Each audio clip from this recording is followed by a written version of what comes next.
Morning, it's Thursday, welcome back, and hope you enjoyed yesterday's video. It is 9:25. I've just been in the office there with the parts man sorting out a couple of jobs, sending some warranty information off, and just having a bit of a square up, getting my jobs organised for the rest of the week. So yeah, there was a question from John Smith, just asking what the sort of connection slash tie-up with Doosan and Mechlac is. There's absolutely no connection at all. What it is obviously we are Doosan dealers, and we obviously offer machines from 1 ton all the way up to, I suppose if you really wanted, you could buy a 100 ton DX1000, full loading shovel range, as well as dump trucks.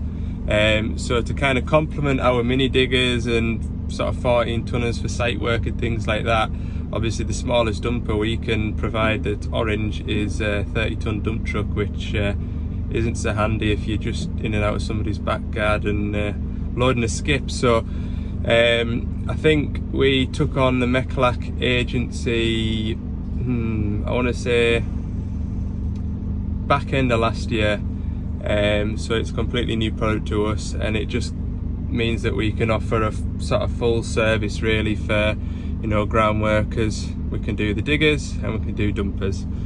So that's there's no tie-up at all between Doosan and Mechlac in that respect. But no, I didn't realise Mechlac, they build machines for Manitou, and obviously the Mechlac dumpers, they used to be Terex dumpers, and before that they were they Benford or were they Barford? Benford or Barford dumpers. They were then taken over by Terex, and then Mechlac bought the Terex dump trucks and backhoe loaders. So your diggers like your 3CXs, Mechlac took them out as well. So that's what the score is. My first job is a DX10 micro digger, key snapped in the ignition. Then I've got a JCB 2CX to put a Lola certificate on, and an 8 tonner to set up the hydraulic pumps, and then hopefully I'll get a 225,000 hour service. Busy day, late start, let's crack on. Right, that was a good little job. Quite often when you get a key snapped in the ignition barrel, it's kind of snapped fairly well in, but it was just flush with the ignition barrel. I managed to get 2 picks in and pop it out. So yeah, before I even had time to get my phone out, job was done. So yeah, that's one off the list. Next one is sort of just past Penrith. Right, so I think I've sorted this controllability out with a couple of minor adjustments to the hydraulic pump, which again I'm not going to show you because yeah, you could do some Jurassic damage. But fault with the machine was it was quite jerky, and bringing the arm in and lifting the boom up, it was doing a lot of that, so you couldn't hold it on grade. And also when you did sort of multi-functions, you couldn't the engine RPM would drop quite severely as well. So I've made some adjustments to that. I mean, I'm not a digger driver, but I can kind of bring the bucket along the floor about 1 inch off the ground. So my judgment is, well, if I can do it, then surely an experienced operator will be able to work it. But I'm on with the hitch. So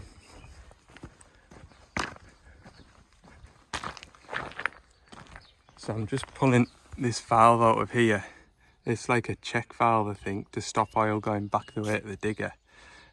So I'm just, well, I wound it out, but it's hitting this assembly here. So I'm gonna have to take this spring out with the hope that I can get this back enough to pull it out. But when I pulled it out, there was a bit of rubber on the thread, so I'm hoping when I pull it out I can see a seal that's slightly damaged. So hopefully that's going to be my hitch fault. Right, I've got these O-rings out, and a little bit kind of marked. See a little bit of... Anyway, I've replaced them. I'll put it back in, make sure the hitch works and locks, and then you'll have to I'll have to run it for a day and see if it's any better or not, because as much as I'd like to, I can't just sit on a digger and play about all day. So I've resealed that valve on that hitch and put it back in, expecting it to not work. But no, the hitch is working. I've kind of rattled it about a bit. It doesn't seem to have moved. What I did was I marked the chrome rod with a bit of permanent marker, worked it for 5 or 10 minutes.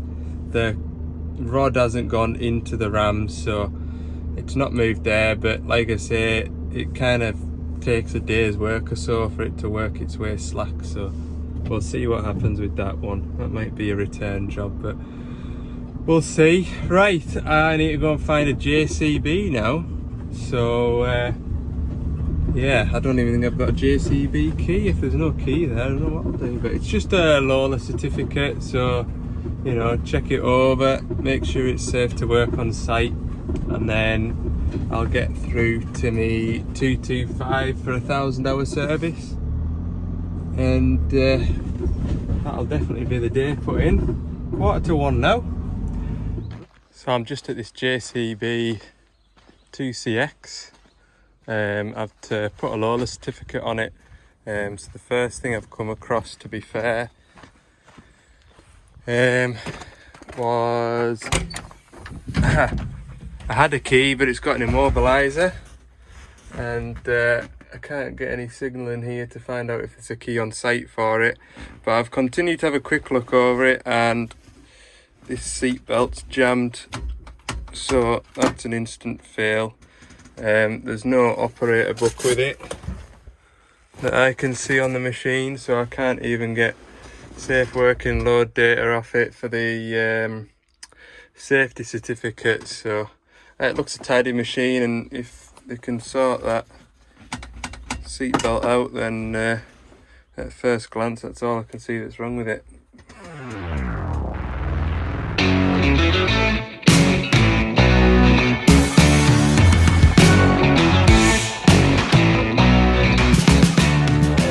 Lovely Thursday afternoon. Weather is pleasant, not too hot, slight breeze, so when you're in the woods like this, it keeps the midges away and the flies. So yeah, I'm just on with this 225 here. It's wanting a 1,000-hour service, so this is the first service I've done out the back of the new van, and yeah, it's going well. Everything at the back door was a good idea, although spilt a bit of oil on my step, so yeah, just have to be more careful. But at least I'm not trailing that oil all up inside the van and that, I suppose. So yeah, I'll turn you around and I'll show you where I've got up to so far. So you've seen us servicing these machines many a times before, but yeah, I've got the oil drained out the final drives. I've got the engine oil running out now, and I've got the engine oil filter. Engine oil filter's changed here, as you can see, not a drop of oil spilt. So what I like to try and do when I'm servicing people's machines is almost leave the machine as though you were never there, apart from the clear evidence that you've replaced the filters. But I've had it before, ages and ages ago, when I was only being an apprentice. I went and serviced a machine and maybe left a bit of oil in the belly pan, and then driver come to start his shift and noticed there was a bit of oil about, and he was concerned that there was an oil leak, and it just turned out that I was a messy person back then, and that's all it was. So I always try and keep it as clean and tidy as I can do. So yeah, on this service, fuel filter, pilot filter, water and fuel filters over on the other side, hydraulic return filter, and final drives and slew gearbox. So I'll have to take that belly plate off and do the slew gearbox.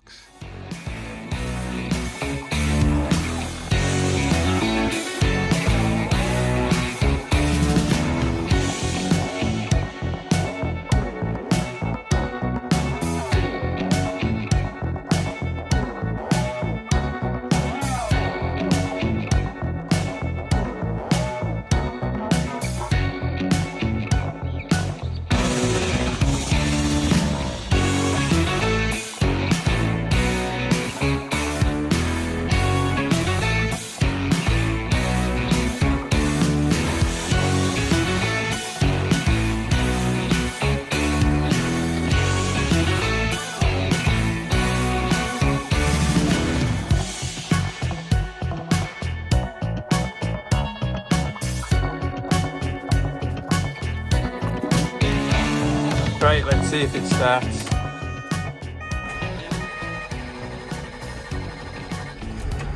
Oh, that's us all done.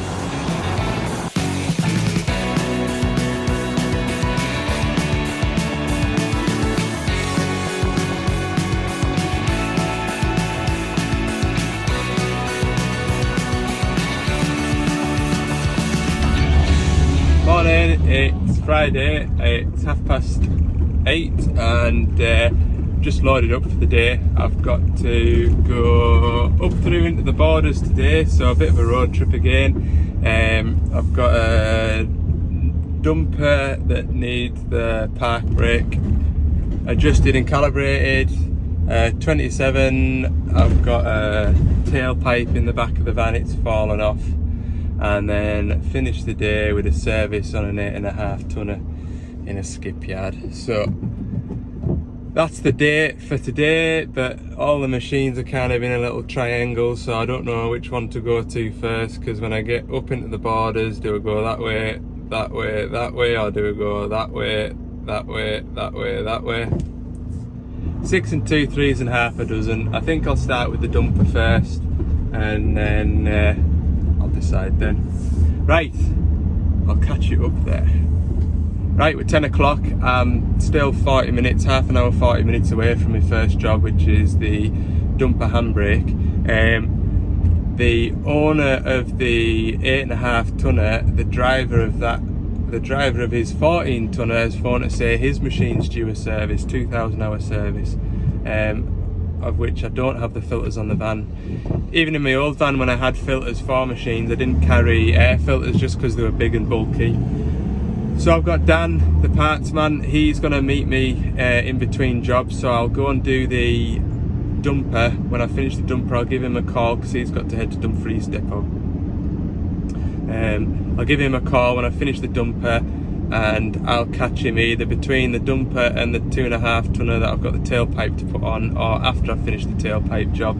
And then I'll go and get the 8.5 tonner and the 14 tonner service. So that is really putting a full day in now. I reckon it'll be sort of fairly late when I'm coming back down the road, because yeah, it's a day's work when you're only 20 minutes away from work this now. So, you know, last job of the day, I'll still have 2.5 hours to drive home. But I'd rather get it done while I'm up this way, and then I'm not kind of trailing all over the countryside next week, doing sort of little bits and pieces. So right there, that's where I'm up to. I'll catch you in a bit. Right, it's a lovely day up in the borders. We've got this 9-ton dumper, and the handbrake wants adjusting, and then with these dumpers you have to do park brake calibration. So I'll run through that with you, because yeah, not a lot of people know that much about these machines, so I'll show you how to put these through a park brake calibration too. But first, it's time to crawl underneath the machine and adjust the handbrake up. Hopefully that's all it is, because it won't accept the calibration. Right, just done my park brake calibration. So this machine asks you to do it every 50 hours. It is an option that you can disable, and now that I've got my Mechalac training, I can get the plug that I need to go into the machine to disable it. So to calibrate the park brake, what you need to do is you need to press and hold the trigger here. Well, no, I'll start again. What you need to do is start the machine. In this case, it's a synchro gearbox, so put it into 4th gear, engage forwards with the park brake still on. Then you need to press and hold that trigger, and then press and hold the stop button for 3 seconds. It'll then come up on the dash saying press the foot pedal to 100%. So you rev it flat out. It basically finds the biting point, makes sure the machine can't drive off, and it clears itself and resets itself for another 50 hours. So that is how to do it. Apparently it will derate the machine if it's not done every 50 hours, but I'm yet to come across a machine that has gone into a limp mode, and as I get around these machines I think most customers will want it disabled. So I believe new machines coming from the factory now do have that option disabled with the option to enable it. So that is a good idea. Right, I'm gonna pack up and get on to the next job. Right, I'm at this 2.5 tonner now. Got here with no issues. And yeah, the tailpipe's fallen off. That there is the bracket that holds it, and it's snapped. And the tailpipe's rattled out and lost to the world. Anyway, I've got a new one with a new bracket, new clamp and a new bolt just in case it was the bolt that was snapped. And I'll put it on and make sure this, I wonder if the clamp is sort of working slack and it's just that bolt holding it while the engine's sort of rattling and moving away. So yeah, I'll get it changed, shouldn't be a bad job. Right, that's the new tailpipe on. That was a bit of a fight to get on, to be fair with you. It's just get your hand in there and no more, but persevered, got it done. And yeah, all I've got to do now, I took this bolt out of this panel here and there's absolutely no left of those threads, so I'll run a tap through there, and because I rescued that bolt, it's the same length as what I need, so I'll screw into there. Right, onwards. Right, it's just after 2:30. I've got this 8.5 tonne at a service. I don't know if I've put an 8.5 tonne service on here before. Can't remember now, but I'll show you around it. It's just a first service, so that's going to be engine oil, final drives and return and pilot filter. So yeah, I'll show you around this digger. Right, so engine oil filter's been changed and I'm just about to fill it up in there.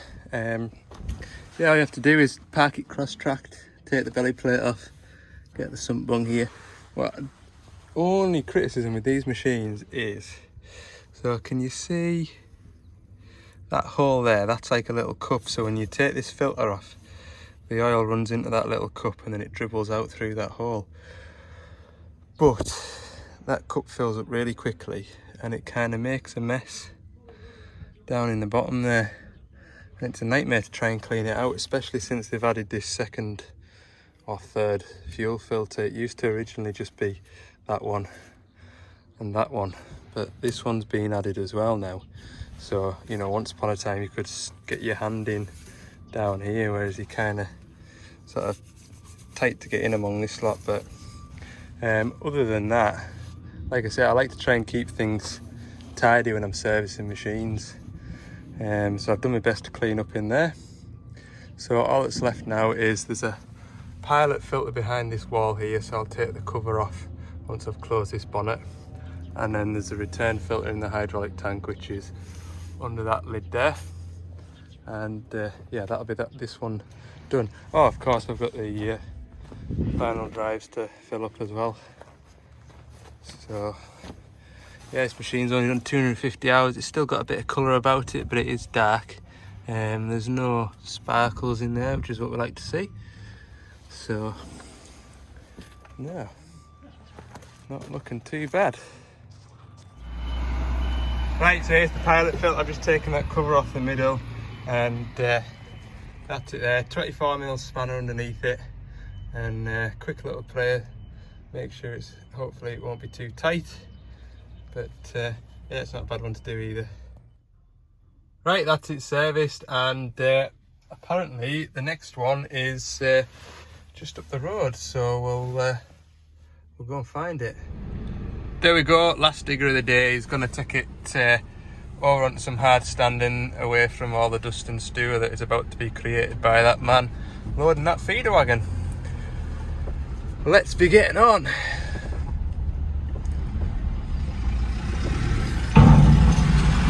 There's tackle everywhere, look.